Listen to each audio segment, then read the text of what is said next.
Hi guys, my name's Zach and welcome back to my channel, Another Aussie Investor. Today we're going to look at trading stocks for beginners, what's involved and how you can get started. Let's dive in.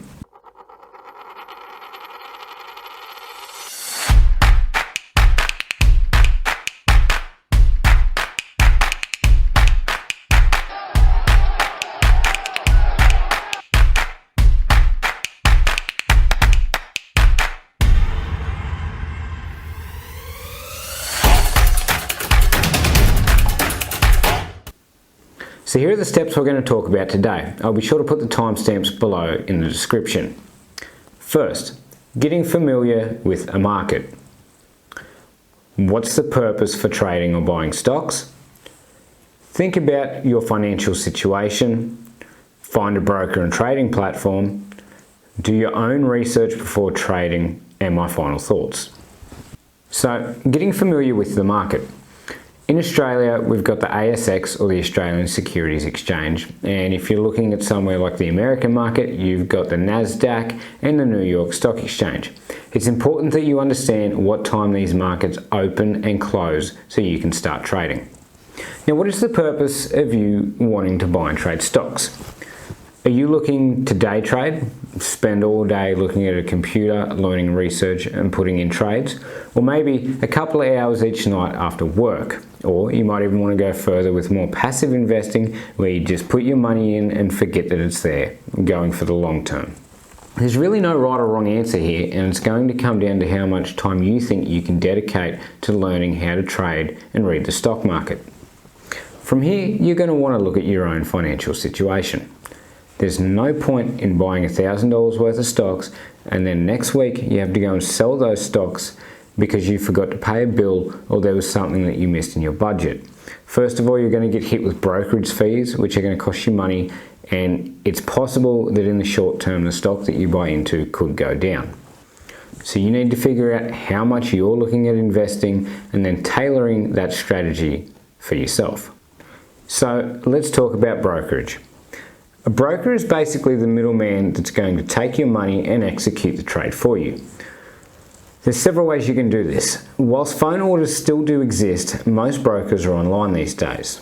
So let's have a look at a few options. If you've got $50 to invest, you can use a platform like CommSec Pockets. There's an app called Raise here in Australia, or Spaceship. These apps more than likely use an ETF approach, meaning exchange traded funds, which are groups of stocks in which investors pull their money towards and buy into these stocks, which should theoretically diversify your money in the hope that it's going to be spread out over these companies. So if one stock goes bust, you're not going to lose everything. Similar to the don't put all your eggs into one basket method.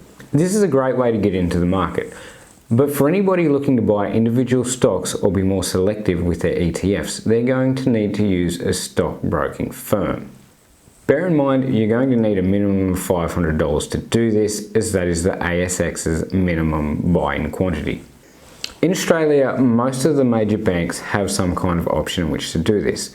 I know that Commonwealth Bank have CommSec, NAB has a NAB Trader account, and there are several other companies. One of which is a little bit more bare bones without specific graphs and other details is IG. IG offer a lower brokerage fee as well than the other two previously mentioned. Now, if you want to trade on the US market, you could use CommSec, but I think you'd be better off looking into a broker called Stake. They take your money, convert it into US dollars, and then allow you to place trades. Now, let's have a quick look at how the stock buying process works. First, you're going to log in to whatever trading account you're using. Here we've got CommSec. So once we log into our CommSec account, we've got a couple of tabs up the top here, and we've also got the quick quote or search box. So from there, you're going to need to know the ticker of the company that you're looking for.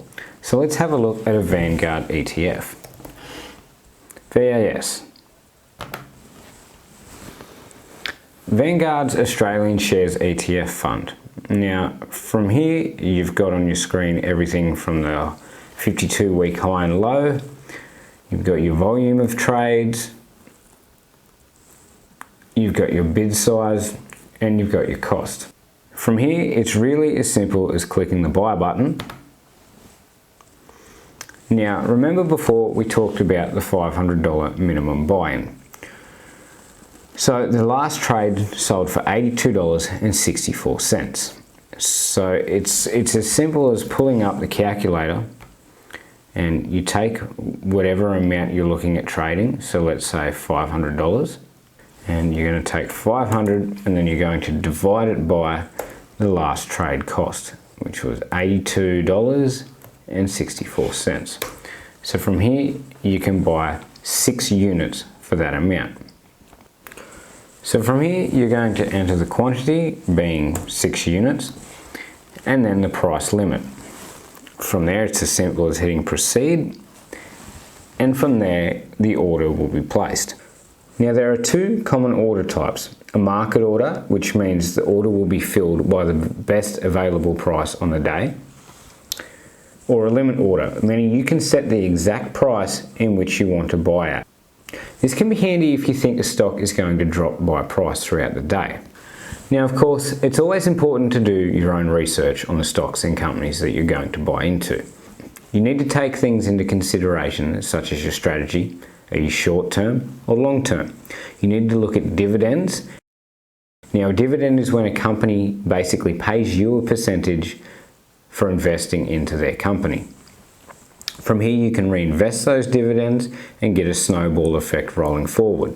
Of course, it's important to do your own research on any of these companies before you buy in, because depending on the level of risk and reward that you're chasing, your strategy could vary.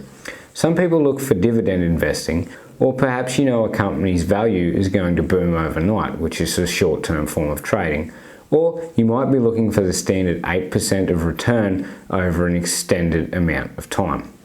So I hope this video has helped you get a basic understanding of how to execute a trade on the stock market and get you well on your journey for investing in stocks and shares.